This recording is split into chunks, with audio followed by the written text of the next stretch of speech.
1994 সালের শীতকাল। উত্তর কোরিয়ার ছোট্ট শহর হাসান, যেটা ইয়ালু নদীর পাশ দিয়ে চীন সীমান্তে অবস্থিত। মিনিয়াং মাত্র 17 বছর বয়সী একটা কিশোরী। তার বাড়ির উঠোন থেকে নদীর ওপারের চীনা গ্রামগুলোর মিটমিট করা আলো সে দেখতে পেত।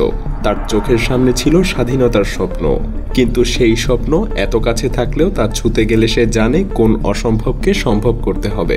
নদীর ওই পারেই আছে স্বাধীনতা, কিন্তু তার পাশেই আছে উত্তর কোরিয়ার সেনারা, যারা প্রতিনিয়ত তার আশেপাশে টহল দিচ্ছে। মিনিয়াং এক গভীর নিঃশ্বাস নেয় এবং আস্তে আস্তে তার প্রথম পদক্ষেপটা রাখে বরফে।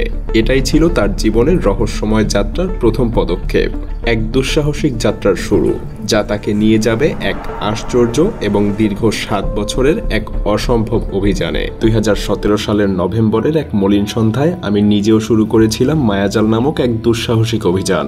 আপনাদের ভালোবাসায় সেই দিনের সেই ছোট্ট মায়াজাল আজ পরিণত হয়েছে 10 মিলিয়নেরও বেশি মানুষের এক বিশাল পরিবারে। এই রমাদানে মায়াজাল পরিবার একা বড় হবে না, বরং আপনাদেরকে সাথে নিয়েই বড় হবে। গত 8 বছরের অধ্যবসায়, পরিশ্রম, রিসার্চ এবং এক্সপেরিমেন্ট থেকে আমি নিজে যা কিছু শিখেছি তার সবকিছুই এই রমাদানে আপনাদের মধ্যে থেকে কয়েকজনকে শেখাবো ইনশাআল্লাহ। বিস্তারিত জানতে চেক করুন ডেসক্রিপশন এবং প্রথম কমেন্টে।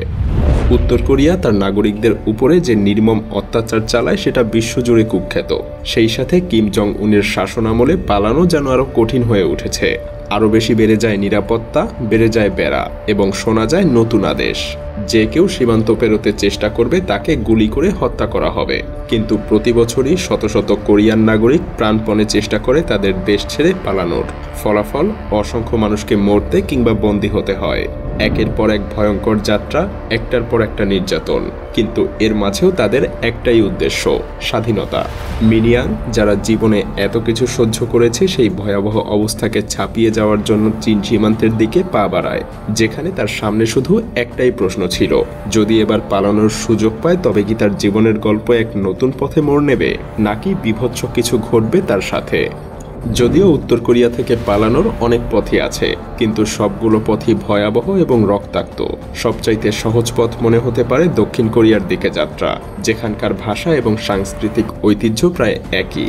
তবে এই পথটাই সবচাইতে বিপজ্জনক, কারণ মাঝখানে রয়েছে ডিমিলিটারাইজড জোন, বিশ্বের অন্যতম বিপজ্জনক সীমান্ত। এটা শুধু নামেই ডিমিলিটারাইজড, বাস্তবে এটা এক ভয়ঙ্কর যুদ্ধক্ষেত্র। এখানে যে কেউ পা ফেললেই গুলি খাওয়ার সম্ভাবনা রয়েছে। 2017 সালে উং সিং নামক এক ব্যক্তি এই পথ দিয়েই পালাতে চেয়েছিল, তবে তার পালানোর গল্প একেবারে সিনেমার মতো ছিল।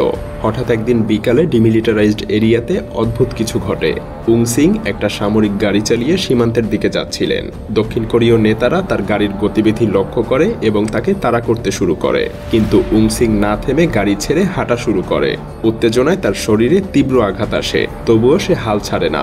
অবশেষে কুর্তি দিয়ে সীমান্তের ডেমার্কেশন লাইন পেরিয়ে দক্ষিণ কোরিয়ায় পৌঁছায়। তার শরীরে অসংখ্য আঘাত ছিল, কিন্তু তার সাহস তাকে বাঁচিয়ে দেয়। তবে সীমান্ত পেরোনোই শেষ কথা নয়, কারণ উত্তর কোরিয়া থেকে পালানোর অসম্ভব যাত্রায় এটা তো মাত্র শুরু। কিভাবে, একটু পরেই বুঝবেন। যাই হোক, অনেক প্রতিবন্ধকতা পেরিয়ে চীনে গিয়ে মিনিয়াংয়ের জীবন পুরোপুরি পাল্টে যায়। চীনে পা রেখেই মিনিয়াং অনুভব করে সে যেন এক নতুন পৃথিবীতে প্রবেশ করেছে, যেখানে কোনো দমনপীড়ন নেই, কোনো ভয় নেই। তার চারপাশে শুধুই আধুনিকতা আর স্বাধীনতার স্বাদ। তার মনে কেবল একটাই ভাবনা, এখানে এই স্বাধীন দেশে সে মাত্র কিছুদিনের জন্য নিশ্চিন্ত থাকতে পারবে। কিন্তু সে জানত এরপরে আসল যুদ্ধ বাকি, কারণ এখন তার সামনে এক নতুন সমস্যার পাহাড় ছিল। আর সেটা হলো, সে কি আসলে চীনেও নিরাপদ? সত্যিই কি তাকে আর কোনো ভয় পেতে হবে না? সে জানতো একদিন তার এই পালানোর খবর পৌঁছে যাবে উত্তর কোরিয়ায়, আর তখন হয়তো আরও বিপদ নেমে আসবে। চীনে পালানোর পর মিনিয়াং মনে করেছিল কিছুটা হলেও সে নিশ্চিন্তে থাকতে পারবে, কিন্তু একদিন রেস্টুরেন্টে কাজ করার সময় হঠাৎ 2 জন পুলিশ এসে তার সামনে দাঁড়িয়ে পড়ে। তারা তার পরিচয় জানতে চায় এবং চীনা ভাষায় দক্ষতার পরীক্ষা নেয়। সে জানতো এই মুহূর্তে তার জীবন প্রচণ্ড ঝুঁকির মধ্যে। যদি পুলিশ তার ভাষায় একটুও ভুল ধরতে পারত তবে তাকে গ্রেফতার করে আবারও উত্তর কোরিয়ায় পাঠিয়ে দেয়া হতো। কিন্তু শেষ পর্যন্ত সে ভাষার দক্ষতার পরীক্ষাটায় পাশ করে। পুলিশ তাকে ছেড়ে দেয়। চীনে পুলিশের হানার পর মিনিয়াং জানতো এখন তাকে আরও বেশি চুপচাপ এবং সজাগ থাকতে হবে, সবকিছুতে সতর্কতা বজায় রাখার, এবং এক কঠিন পাঠ শিখে সে সাংহাই শহরে চলে যায়, যেখানে তার জন্য নতুন পরিচয়ের ব্যবস্থা করা হয়। নতুন নাম, নতুন পরিচয় এবং এক নতুন জীবন শুরু করার সুযোগ। এখানে এসে মিনিয়াং একটা দক্ষিণ কোরিয়ান কোম্পানিতে কাজ পায়। এখন তাকে মাত্র একটা উদ্দেশ্য নিয়েই চলতে হবে, সেটা হলো দক্ষিণ কোরিয়ার দিকে এগিয়ে যাওয়া। যতই দিন যাচ্ছে মিনিয়াং জানত এই পালানোর যাত্রার শেষ গন্তব্য দক্ষিণ কোরিয়া। সে জানত সেখানে গিয়ে তার জীবনের চূড়ান্ত মুক্তির পথ খুলে যাবে। তবে পথটা অতটাও সহজ ছিল না। চীনের সাংহাই থেকে দক্ষিণ কোরিয়ার দিকে আসার সময় মিনিয়াংয়ের সামনে এক নতুন বিপদ ছিল, ইমিগ্রেশন। তাকে যদি কোনোভাবে ইমিগ্রেশনের সন্দেহ করে তবে তার দীর্ঘ যাত্রার এখানেই শেষ হয়ে যাবে। ইমিগ্রেশন কর্মকর্তারা তাকে প্রশ্ন করতে থাকে। তার গল্প শুনে তারা তাকে সন্দেহ করতে শুরু করে। কতবার যে তাকে প্রশ্ন করা হয়েছিল সে নিজের সেই অনুভূতিগুলো প্রকাশ করতে পারেনি। তার মনে হচ্ছিল সে আর কোনোদিন মুক্তি পাবে না। কিন্তু মিনিয়াং ছিল দৃঢ়। সে জানতো তার এই যাত্রা শেষ হলে তার জীবনের এক নতুন অধ্যায় শুরু হবে।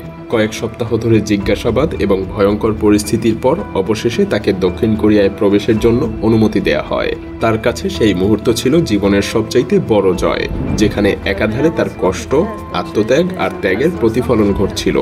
আজ মিনিয়াং, যিনি হায়ানলি নামে পরিচিত, এখন তিনি দক্ষিণ কোরিয়াতে একটা মানবাধিকার কর্মী হিসেবে কাজ করছে। সে আজ উত্তর কোরিয়ার পালিয়ে আসা মানুষদের সাহায্য করার জন্য কাজ করে, তাদের মুক্তির পক্ষে কথা বলে। তার জীবনের গল্প আর সংগ্রাম তাকে একজন সাহসী নারী হিসেবে প্রতিষ্ঠিত করেছে। তার যাত্রা ছিল ভয়ঙ্কর, কঠিন, কিন্তু তার জন্য এর থেকে বড় শিক্ষা আর কিছু হতেই পারত না। মুক্তি শুধু একটা লক্ষ্য না, এটা হলো সাহস, সংগ্রাম এবং নিজের বিশ্বাসের উপরে অটুট থাকার ফলাফল। এভাবেই মিনিয়াং নিজের স্বাধীনতার জন্য যুদ্ধ করে দীর্ঘযাত্রার পর এক নতুন জীবনে পদার্পণ করে।